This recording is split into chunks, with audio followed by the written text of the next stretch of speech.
Trust Factor with Rob Greenlee focuses on all aspects to building human trust in online communications.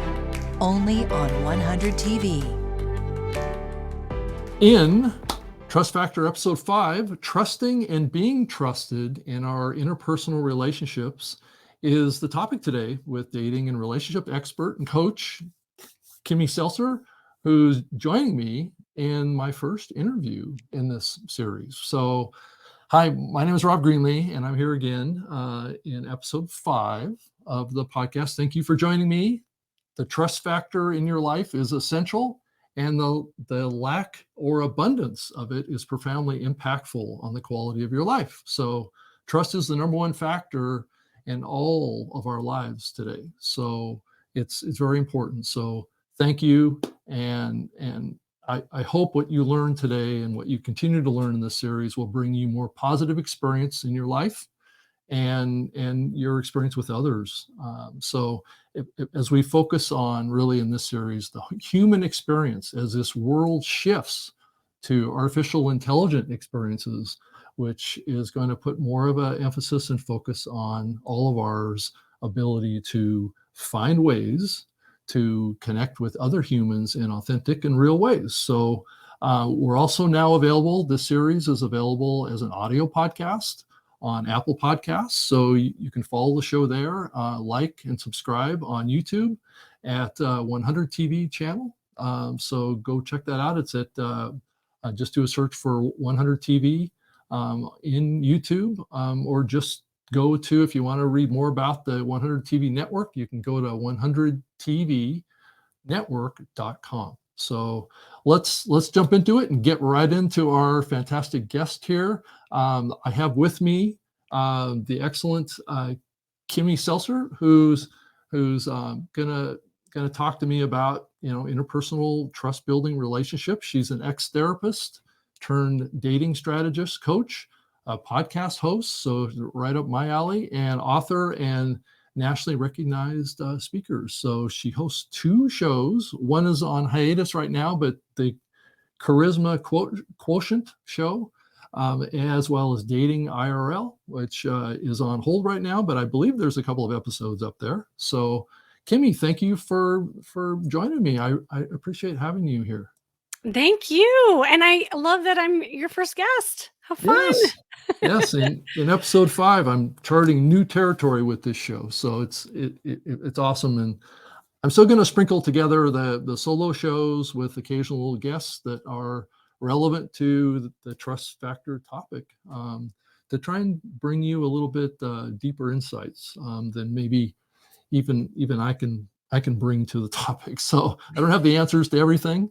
So it's pretty close though, Rob. Well, I try. I've been around long enough to experience a lot of different situations, but bring on experts like Kim is really key to giving this show the depth and the scope that it needs to have to really help you and help what you're doing. So Kimmy, let's just start off and get to the root here, which is talking about trust. Why don't you share your thought at this point about how important trust is in dating and in relationships from your own experience, and what does that look like? How is it built and how is it expressed? I know that's a mouthful to start out with, but if you can kind of summarize it, I think it'd be really helpful.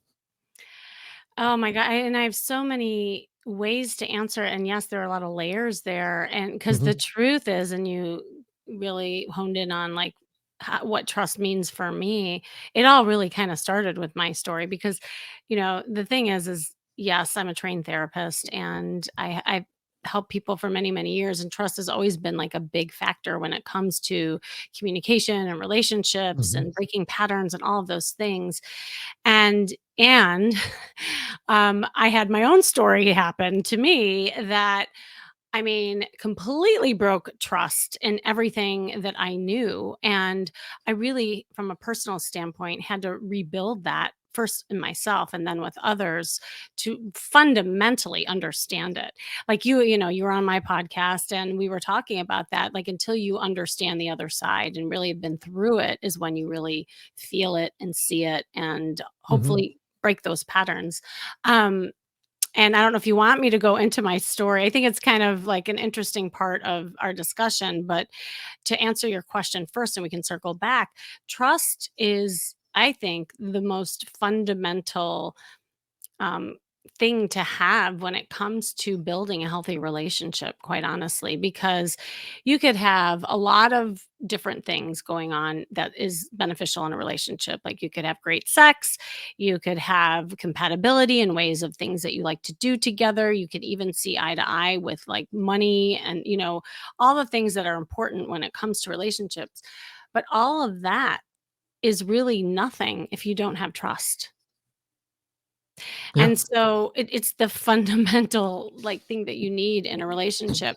And what you and I were talking about too on my podcast is that how intertwined trust is with confidence.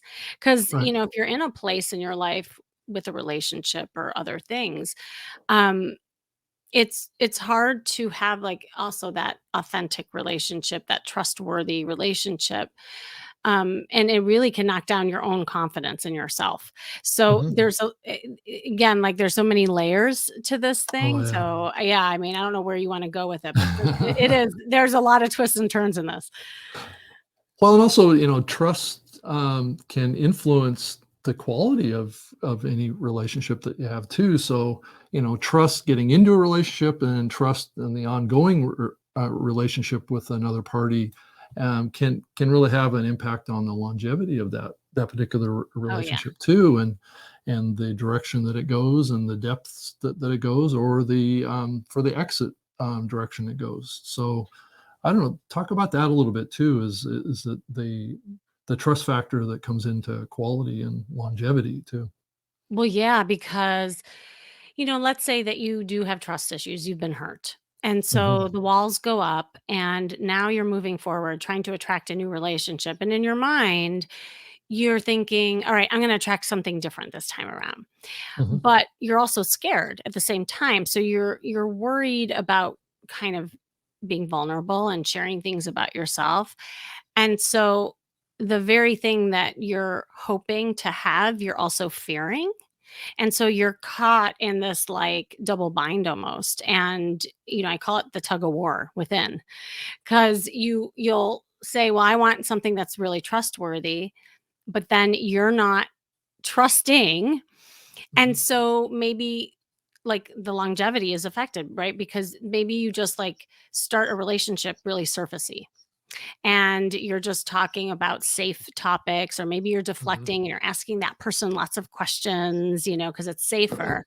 Well, in mhm, the end, it's going to crash and burn, because now you set up a precedent for a relationship that's lopsided, where the mhm. focus is all on the other person and not on you. And so those can Yeah, crash and burn, right?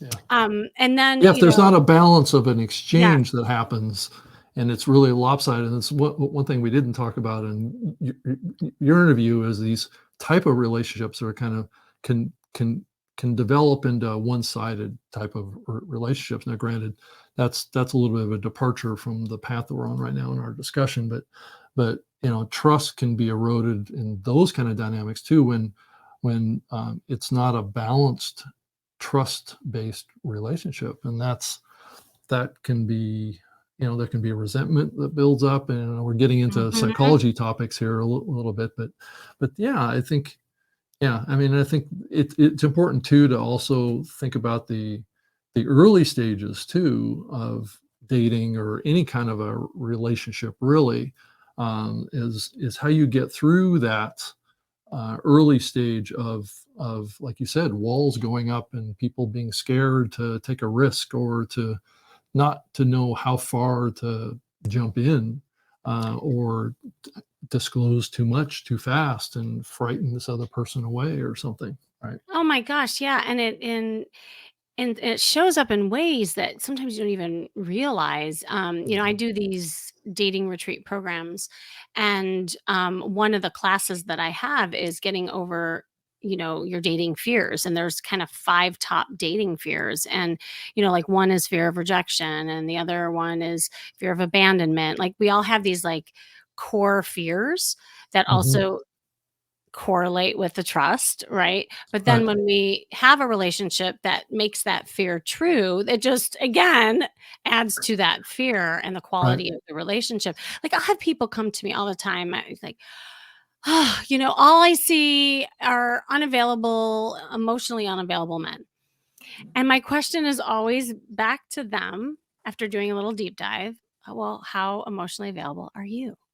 Right. I mean, and what is, I mean, let's talk about this. What is an emotionally unavailable person, right? Is this Mhm. just a person that just can't trust anything? I mean, how far down that rabbit hole does that go if a person just, feels that way? Yeah, I mean, we could get, like, really into psychobabble here, like, I know we I could. don't know We how probably far will too, so I that's know, okay. well, we already are, sadly, but that's how I roll, and I like to have fun with it too, just to kinda put it in Yeah. layman's terms that it can go pretty deep, like, I mean, to the fact where, like, I was working with, a client, for instance, I'll just give you, like, because I like talking in stories, it just makes sense, where she grew up with a father who was emotionally unavailable, and he had some narcissistic tendencies, so lo and behold, she kept attracting those kind of guys in her life. Now Yeah, you how could does that happen? I mean, how do you keep right. attracting that? Is it because that's what you're looking for, those kind of characteristics? I was just Well, okay, I'm gonna use a psychological term on you, right. just one. Uh-oh, uh-oh. Maybe there'll be 2 in here. There's a principle called the Familiarity Principle, Okay. meaning that our brain has it's like a computer. We Mhm. always default back to what we know, good, bad, or indifferent. Right. And so if you grew up in that kind of home where a father was emotionally distant, and I'll define that in a second, but it's familiar to you. So then you attract people who has that similar feel. Mhm. And it's the brain's way of trying to have a corrective experience. Uh-oh, I used to. Um, an experience that feels like, okay, I can work through this. Like this time it's going to be different. But in the end, it's the same guy, different costume, as I always say it. And Got it. then people are left with, well, how did I get here? And so Yeah. that's where the real work comes in, because the truth of the matter is you can't change other people. Like she couldn't change those guys. She was going to keep encountering them. She was going to like be attracted to them. The work came from within. And when you change things about yourself, that's when you get a different result because that's all you have control over. Right. I mean, it's such a I've heard it said so many times that people attract what they're familiar with based on how they were, raised, especially women, they tend to attract to other guys that are familiar to them based on maybe what they experienced with their father or something like that. And if they had a good relationship with their father, I guess it could be bad too, but um, that's what they tend to gravitate toward. I've always been fascinated by, well, how does a person find that? I mean, most relationships start from a two-person kind of being attracted to each other, so there must be characteristics of that bring people together. That those are commonalities in interest, right? It's just fascinating to me that people will gravitate towards relationships with people that have proven to be bad kind of connections for them in the past, but they keep going back to them over and over again. Well, it is, and it's like a Groundhog Day, Right. effect. I'm trying to understand how it works. Right. And Yeah. yeah, and actually it's not just women, it's men too, because I work with Mhm. both men and Yeah. women, Right. and we all have patterns that are recognizable if you track all the way back in time. And that's why, like, when I work with people, I don't think there's a cookie cutter approach, one size fits all, Mhm. when it comes to helping people like overcome trust issues. Because to your point, like we all have our journeys and our stories that shape Mhm. us in Right. different ways. So it's like figuring out, well, what's true for you and how can you go about things a little bit differently. So if you can think of it more like, it's not like you're intentionally seeking out unavailable people. It's like, "Oh, there's one. I think I'll pick Right, that one." exactly. You know? That's the dysfunctional guy that I was looking for. Right. Yeah, it's like, Yeah. "Oh, where have you been? I've been searching high and dry for you. Here you are." Right.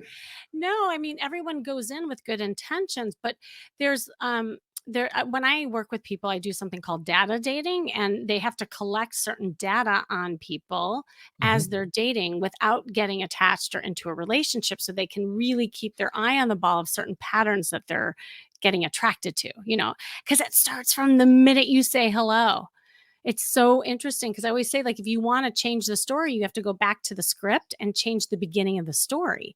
Yeah, it's interesting. So, Yeah. so let's say, like, with this woman, for instance, she kept attracting unavailable people. Now it goes back full circle to what we were talking about trust, because she was so used to not having a voice, not sharing her feelings, um, doting on other people, because growing up, she had to dote on her father and Mhm. try to get his attention, and she basically was like the caretaker, the dancing monkey, anything to try to get his love, right? So Right. when she meets a guy, she's gonna lead with that. Right? Mhm. She's gonna lead with paying attention to him, making him feel good, not expressing what she needs, not setting boundaries. So we had to reverse engineer that. We said, "Well, what if you showed up as queen bee and you demanded more for yourself and you express your needs and desires, and then you get to see if he responds to that?" And Mhm. she's like, "Well, that was, like, so foreign to her," but that's exactly why she kept, finding herself with these guys. So that's why I'm saying, like, when we talk about trust, it's like that chicken and egg thing, like, which comes first? Is it you not trusting or the other person not trusting you? It's both, because Yeah. we're setting up dynamics, and so all you can do is, like, shift some things and first understand where the trust issues come from and put strategies in place to override them. It really is like a computer, and that's why Oh nowadays I boy. call myself an authentic dating strategist more than a coach, more than a therapist, because I just believe as we get older, we just need strategies to override bad habits. So you're becoming human artificial intelligent I am. coach. Is that what this is? But I'm much more fun, I shall say, than Right. an Right. I situation.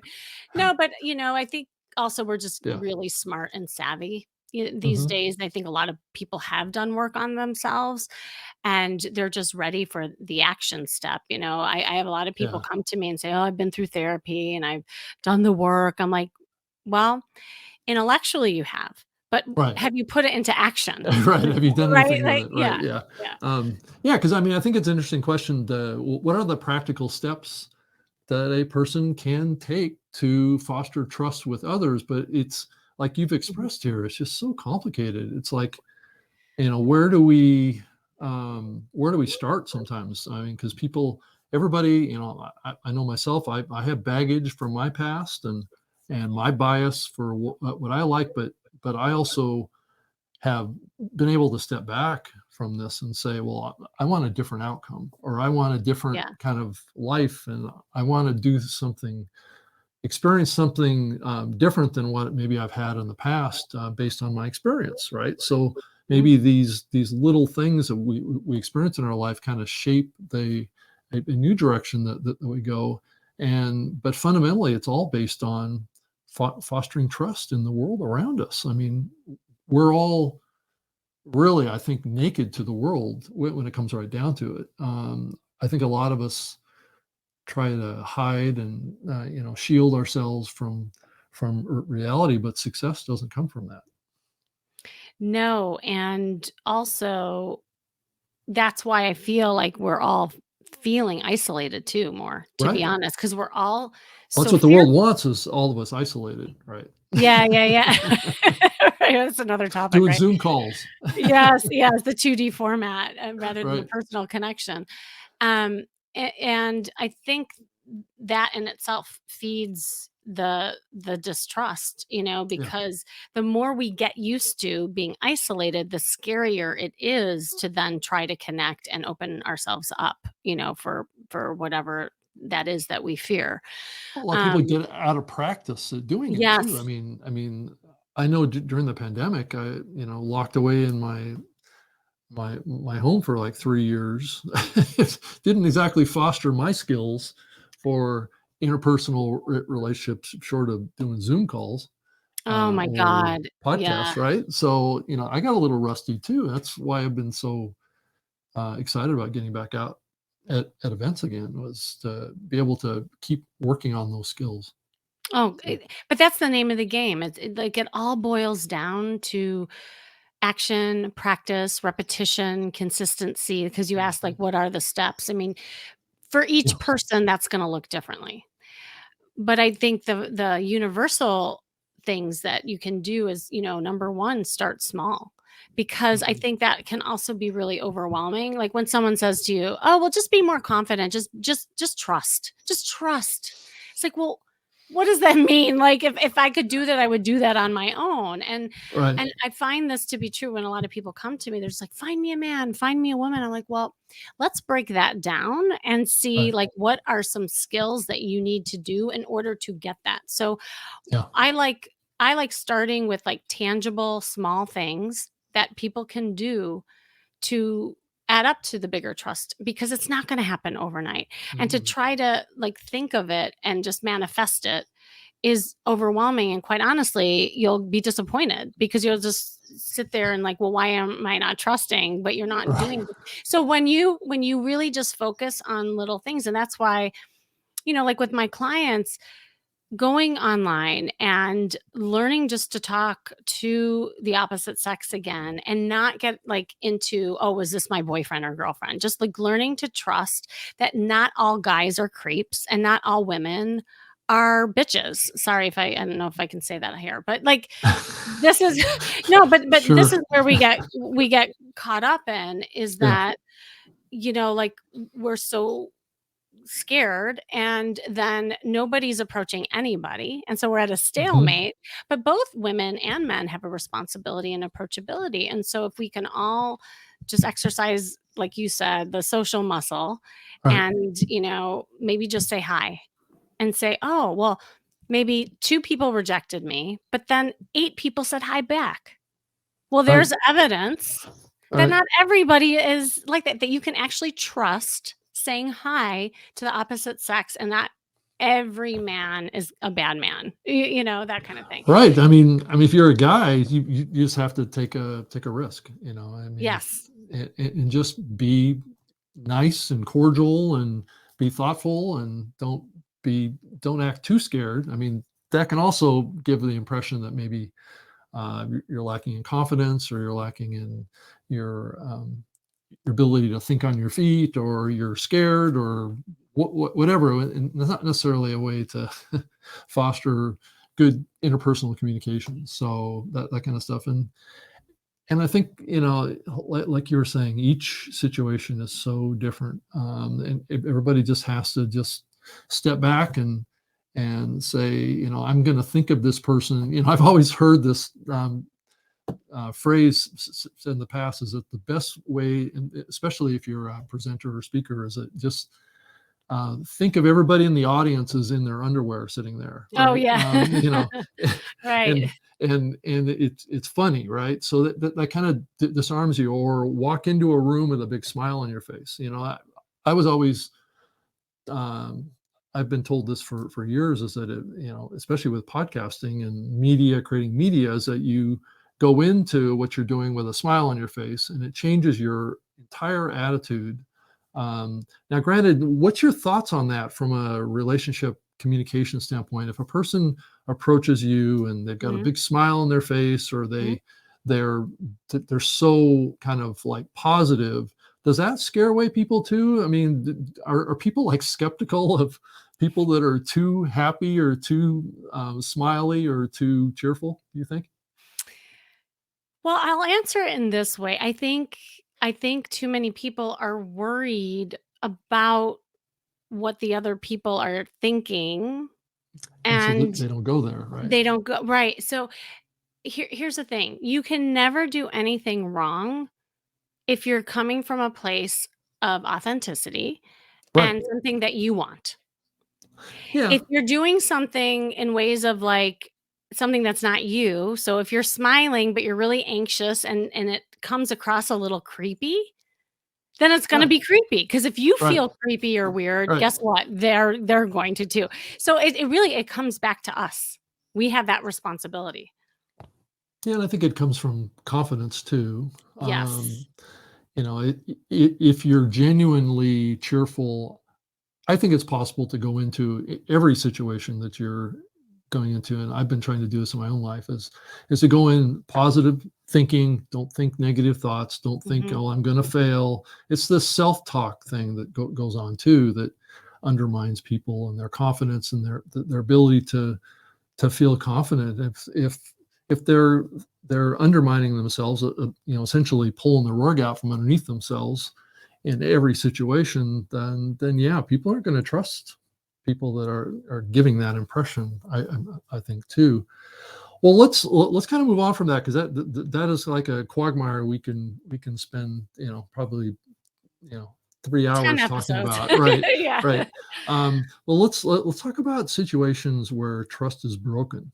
Mm, And I know that's a complicated one, and it's not there's no really one answer to this dilemma. But what's your thoughts on rebuilding? I know in a lot of relationships, once the trust is broken, it's really difficult to build it back again, and it may never come back entirely. But what's your advice for that? People that are coming out of that experience, right, where their trust was yeah. just blown up with a nuclear bomb, and they're trying to either, you know, I don't know if you come across people that are trying to heal their existing relationships, or if it's primarily just, trying to get beyond that trust explosion that happened in their life.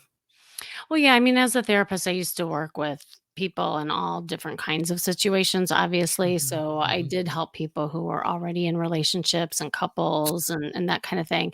Now I'm primarily focusing on people in the dating world who are single, mhm. but a lot of my clients do get into relationships, and there's always going to be hiccups and whatnot. And what I can say about that is it first of all depends on the level of the trust that has been broken, right? Like somebody cheating on someone is different than someone who told one lie and hadn't lied before. Like there's different levels of things, Yeah, right? right. Then we also take in things differently based on our own experiences. So you could have one person say something that might feel like, oh, the trust is broken, but it has to do with maybe stuff that went on in the past that doesn't warrant the trust to be broken. So like I think you have to look at the quality Right. and of what has happened. So that's the first thing. The second thing is that, in order to repair, let's say yourself, and let's say you are getting back out there and dating after having a horrible toxic relationship where all trust was broken, it's going to take a minute. I mean, number one, definitely you got to do the work. Like I've had people come to me where that has happened and they're just trying to numb out by going out there and dating. It's like, Right. oh, and they're not even allowing themselves to feel, what happened. So Were when you you gonna say numb out, they're actually going about this almost like a robotic thing. It isn't like it's Yeah. really coming from a deep sense of wanting to build a new relationship. It's more like they feel like they're going through the motions. Is that kind of Yeah, what it is? or they wanna feel the high of the courtship, and feeling great, and, like, they'll just go after the next thing and Mhm. not really take in, first of all, what happened and deal with Right. it. And Mhm. when you're doing the work, like, I actually see this a lot, like, post-divorce, and if something has happened, like, in the relationship, if there was infidelity or money issues or something that has Mhm. happened, a lot of people just go back out and get into another relationship, almost like not dealing with it kind of Mhm. thing. Mhm. Um, and what I say to people who are in that state is that first of all, it's not that you shouldn't be social or try to like get back to yourself, but you also have to do some repair work for yourself because even in situations where the trust has been broken by the other party, you still have a piece in that. Mhm. And until you take responsibility of, well, what could have I done differently? And what was my piece? Then the cycle will continue. Right. Yeah, that's So true. that right. So that I think this is where it all begins. And then, once you do the work and you start recognizing your stuff that you want to change, then it's again going back to taking small steps and Hmm. not feeling the pressure of like, oh my God, now I have to trust again and go date someone and get a boyfriend or girlfriend. It's like, let's just talk to the aliens, as I call, like, if a guy is an alien to you or if the woman's an alien, to just talk to them and get used to the opposite sex again, knowing that not everyone's a bad person, and just maybe build friendships and go to parties and, like, get Hmm. back to you feeling good, so that I think there's, like, definite basic steps to take. And also time. The third thing is time, Hmm. you can't Yeah. skip time, you can't jump over it, you can't go underneath it, you gotta go right through it, um, and you gotta feel it. You gotta feel it and allow yourself to do that, and as time Hmm. goes on, there's certain time periods where healing is there, and I always say, and this a therapy I mean, it's not just me, but a lot of therapists say this, that when you finally feel that you get to the place of neutrality, meaning you don't have that anger towards that person anymore or that Hmm. desire to go back or win them back. When you can just look at them or not have any contact with them and just be in that neutral state, you've healed. You know you've healed Right. from that. That's interesting. Yeah. I mean, yeah. I mean, and that can take a variety of different time spans, right? I mean, each person Yeah. is different on that. And but I wanted to change gears a little bit here, really quick, and just ask you, what are some of the red flags that you think exist in the dating apps that are out there today? That if you're a woman or a guy, you should Mhm. be looking out for or looking for in a dating app if you're trying to connect with people, and that's a trust situation Oh, too, yeah. right? Yeah, especially online. I mean, so many people are sick of it, and a lot of it came from the pandemic because that's all we could do to meet people. Yeah. Um, the reality is there are a lot of scammers. There just are. Like, I mean, we can't get Hmm. around that. Just as they are in real life. There's scammers in real life. And we were talking about this on my podcast. It's a larger concentrated amount of people who have Hmm. access to other people. So you're gonna just see it more. Um, I think and I'm gonna even just broaden this out because this applies to offline as well. I think the first thing that you're looking for is somebody who is consistent in their communication and it's kind of like they say what they mean what they say. You're having exchanges that feel kind of fluid. There's a pacing that goes on that feels really safe. I think that would be another thing to look for. um, So when you say for instance, pacing, yeah, what does that look like? pacing meaning you don't want things to go too fast, and Mm, you also got it. don't want things to go too long. Meaning if anybody's like, "Hi, wanna meet?" or "Hi, wanna have sex?" or "Hi," I mean, Right. so, and we laugh, but there are situations like that where it just goes really Mhm. fast, like, "Oh, I just wanna meet you right away," and we're in a different day and age now, and I always recommend have a little exchange, see if you feel emotionally safe and having fun with that person. And even then the next step is to, go on the phone, have a Zoom date, just kind of like have an exchange that feels good and then you can meet them out. Not Mhm. everybody wants to do that, but it's certainly a safer step for some people who have had trust issues in the past. Right. And It's the also a other safety issue too, to some degree, right? Totally, totally, Right. and seeing if that they're real because, the bots or the scammers and all that, they'll never wanna talk to you on the phone. They'll just disappear. Like, that's one of the signs to look for, actually. Mhm. Or, they start writing novels to you and you feel like it's almost like Dear Abby letters to you, and there's, like, romantic stuff in there, and it's like but they never wanna, like, text you or go on the phone or, like, see you in real life, and then they start asking you for money, like, Yeah. it's so easy to detect once you get good at it, and it all takes Right. practice.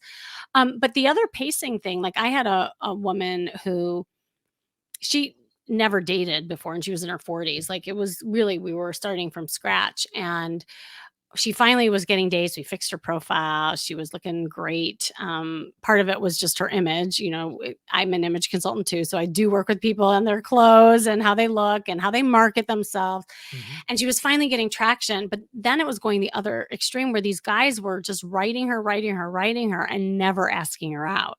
Like that's also something that shouldn't happen. There should be some sort of desire to connect. And whether that is on phone, text, or in real life is Mhm. what you should want. And then from there, it's really like collecting data on how you're feeling and the consistency and people's actions matching their words. Those are all things to look for in building the trust. Mhm. Yeah, that all makes sense. And what one other part of this too, and I don't think it gets talked about that often is, I think we maybe have talked about it a little bit kind of around it, is the role of self-trust. Yeah. Um, our ability to trust ourselves in relationships, and how does trusting oneself affect the ability to trust others in a relationship? And that's kind of like what one of those kind of psychological kind of quandaries, right? But it's it's an interesting thing. Have you thought about that, or have you consulted with others on that issue? Oh my God. That's everything. Because really, the trust, when you have trust or mistrust with someone, often it really has nothing to do with the person. It has to do with you and trusting your Okay. ability to trust yourself, to have the right picker or pick a healthy relationship. Like my clients deal with this all the time. And, like I just actually, hot off the press, I just got off the phone with one of my clients before we hopped on here, and she was really excited about this guy, and she started, dating him, and I Mhm. was teaching her to slow down and really collect data with this, like, Mhm. chemistry analysis that I had her do and all these other things, and she started seeing things that she never saw before, and, this Oh. whole time she was thinking, "Well, I don't trust guys, I don't trust guys," but then she's like, "Wow," like, I started getting anxiety within myself that, "Am I doing the right thing?" Right. By so there was this kind of conversation with herself, and as she started realizing that, I'm, like, on the phone with her, and I said, "Where's the anxiety coming from?" She's like, I realized I'm just I I'm not trusting myself." Mm. Like, I think I made the right decision by letting him go, but I started getting really anxious that I made the wrong decision because I'm not used to this. I'm like, "Well, that's good. You broke a pattern, and so it feels strange." So is that But really at the core of what you offer your clients when you work with someone that's trying to get past this, is giving them thought processes that help them build that self-trust? yeah, part of it is the thought process. It's really it's 3 things. I call it the MAP method when I work with Mhm. people. It's working on your mindset, it's working on your approach, and Mhm. it's working on your perspective. And when those Right. things shift, that's when you start shifting, because it's not just one thing, right? It's not me just telling you, "Go read this book," or "Go say this to this person." It's repetition, it's practice, that's part of the approach, but you also have to have a different mindset around it. Mhm. You Yeah. know, I my favorite story that I often tell is this woman. She called me up and she's like, "Find me a man. I scoured the earth and I cannot find him anywhere, and I've done all the apps. It's the same guys over and over again. I have tried to meet people in real life. I see the same guys. I go to work every day, blah blah." I said, "I believe you." She's like, Yeah. "What?" I said, "I believe that you believe that there's no guys left." She's like she's like, "Well, then how can you help me?" I said, "Well, I quite honestly can't until you start seeing that there are possibilities, that there are good guys out there." Yeah, that's interesting, right. Yeah. Right? And If you've so closed off your mind to even the opportunity that's out there, yeah, you're not you're not gonna gonna see find it. And anything. so Right. the funny ending to this story is I said, "Look," so she ends up hiring me. I said, "I just want you to do one thing before our first coaching call." I always give my clients homework. I said, I want you to take a walk to work like you always do, same routine. Mhm. But this time, I want you to take the blinders off and I want you to look around and notice who's noticing you, in particular men. She's like, well, I take this routine all the time. I understand that.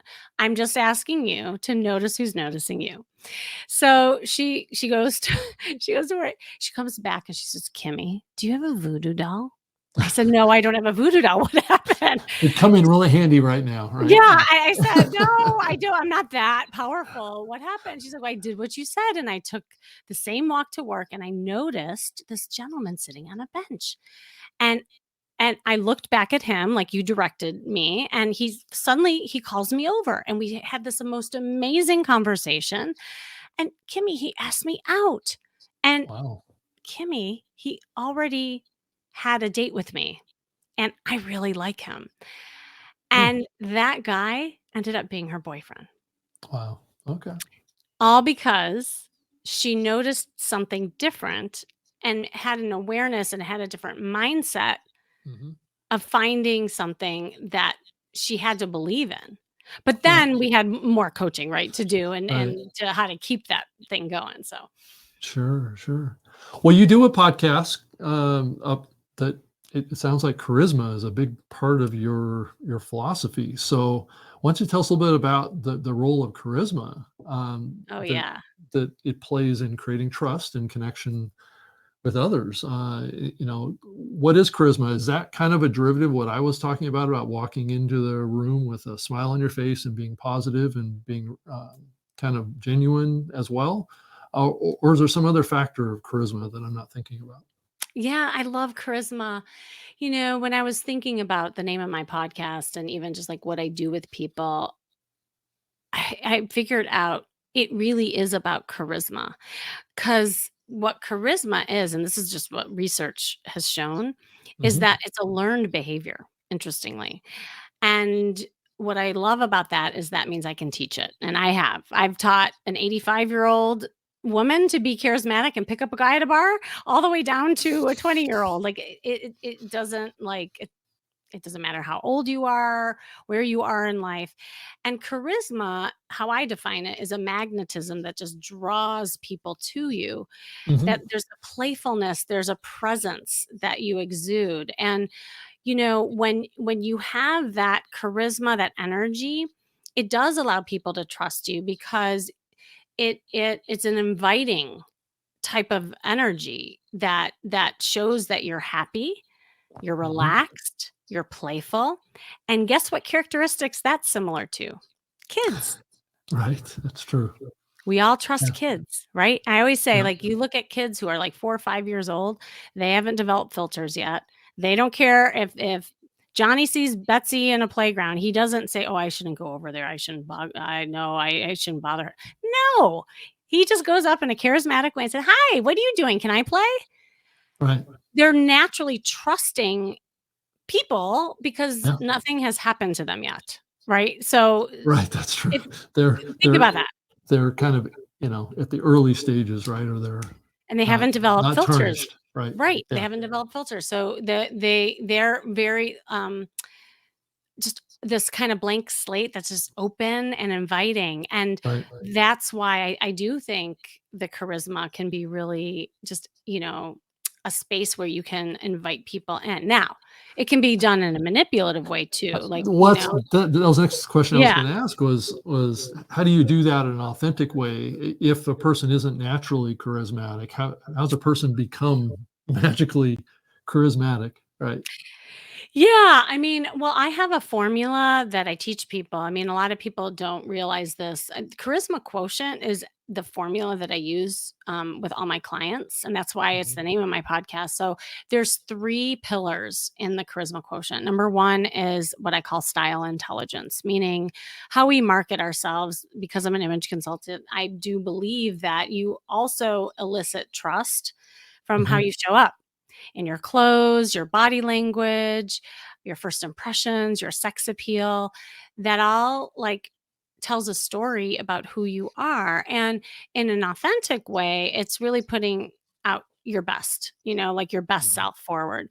Because at the end of the day, and I can safely say this as a therapist, you could do the inside job till the cows come home. And believe me, the inside job is really important. But Right. if you're not marketing yourself, then love might pass you by, opportunities might pass you by. So once you build that confidence of putting yourself out there, it's like direct feedback that you get from other people. So image is a powerful, I mean, this could be a whole other episode, obviously, a powerful thing. So I Yeah. look at that. The second pillar is emotional intelligence. And, obviously we all know that buzzword, but it's how we express ourselves. It is authenticity. It is vulnerability. Mhm. It's setting boundaries. It's allowing people to know how we feel, but coming from a place of what we want, not what others want. Right. So that's a big piece. That's key. Third pillar, yeah, key. Third piece is social intelligence. That's how we manage interpersonal communication and relationships. And yes, that includes flirting. So flirting is a Yeah. big part of my business, as you know.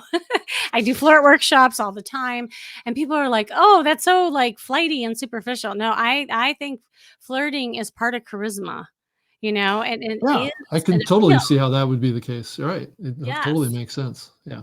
So Because it creates a playful atmosphere. I mean, that's kind of what it is, right? right, Flirting is right. being a little playful, right? And not taking yourself so seriously, right? Exactly, exactly. Because when you don't take yourself so seriously, and again, you just come from the place of being present, what you want, Right. it builds the trust factor. It really does. I mean, Great. Yeah. Yeah. if that wasn't a button, I don't know what the Where did Thus that the name name of of that our podcast. podcast come from? Right. Yeah. Right. Yeah, like, I think Yeah. you should have a podcast on that name. Called Trust Factor. Right. Yes. But yeah, I agree with you 100%. But what should what are the kind of the top things that somebody should look for in a potential partner as they assess them? I mean, are they, this charisma thing is one part of that, but obviously once you get past the charisma part, there's an interest in substance, right? Yeah. What are some of the characteristic behaviors of starting to unlock those characteristics that get beyond the flirting? Right.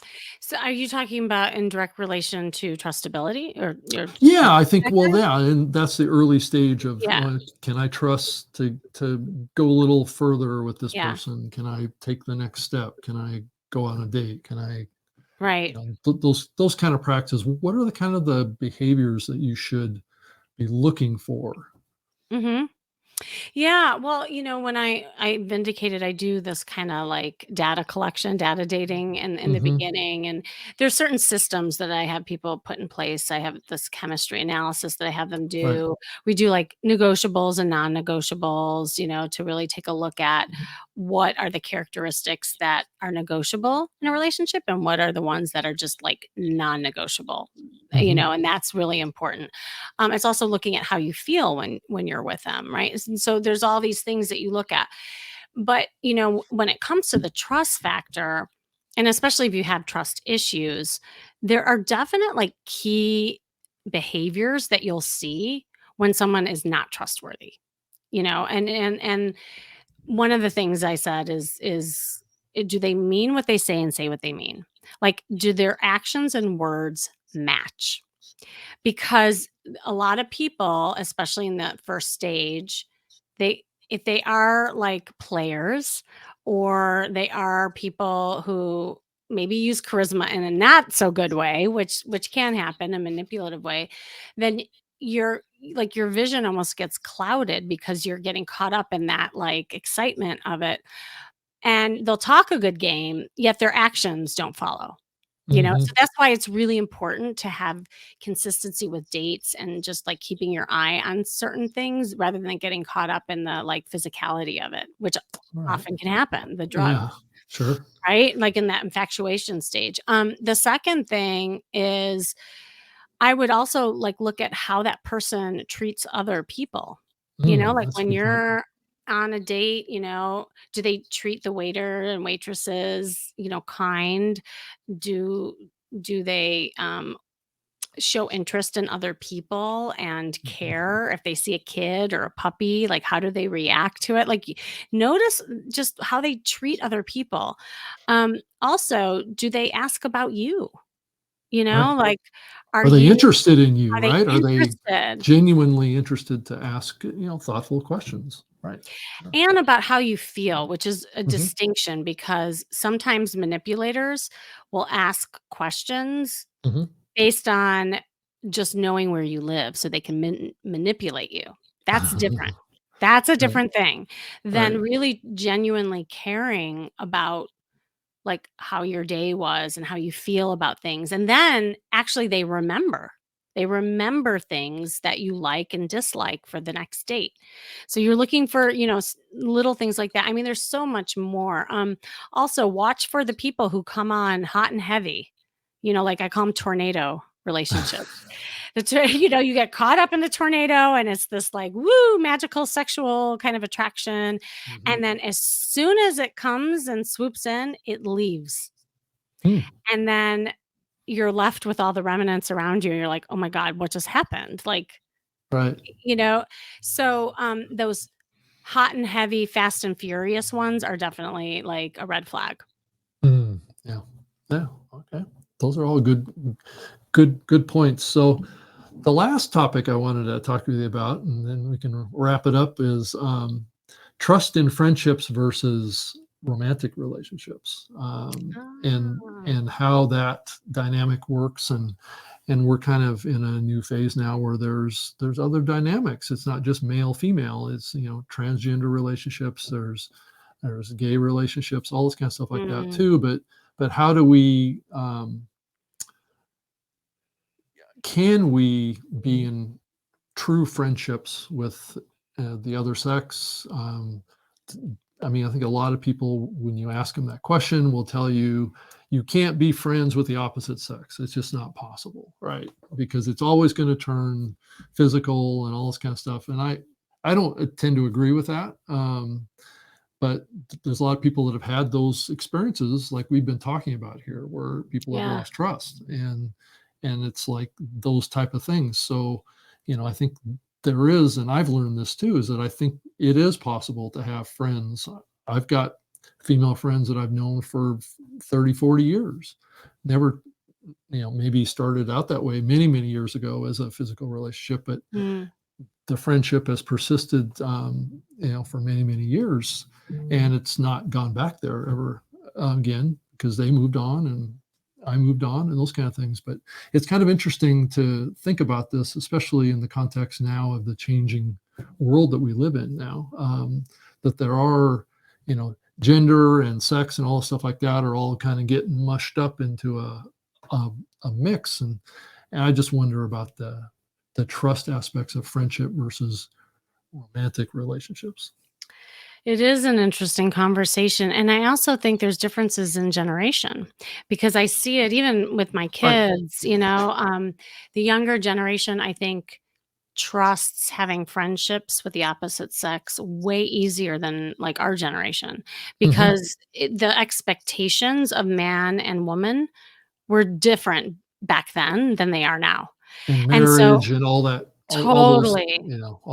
all that baggage that comes along with that Oh, expectation. yeah, like, Right. I have 2 sons and, you know, they have a ton of friends who are women and they don't Mhm. think anything of it. They're like, "Mom, they're just friends." Like, what I don't get why that's like, Right. they don't even get, like, why that would be a big deal, to Right. us. But yeah, I mean, trust is trust. And whether we're talking about a romantic situation, a friendship, um, friendship of the opposite sex, same sex, like to me, it's all the same. Like what creates trust in a relationship Mhm. holds true with any kind of relationship. Mhm. And if that person has your back, if that person is a good friend, if there's reciprocity in the Yeah. friendship where there's benefits going both ways, which is also really important.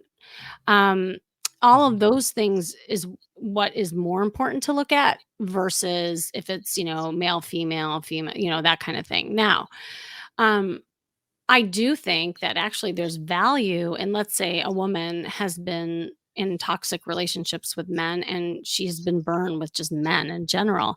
I actually think it's a benefit to be friends with men, to show that there are good men and that there are men that she can trust. And maybe having just a friendship first would be an important step for her rather Right. than jumping into another relationship. So again, it's different for everybody and everybody's journey, but in the end game is the same. Mhm. Yeah.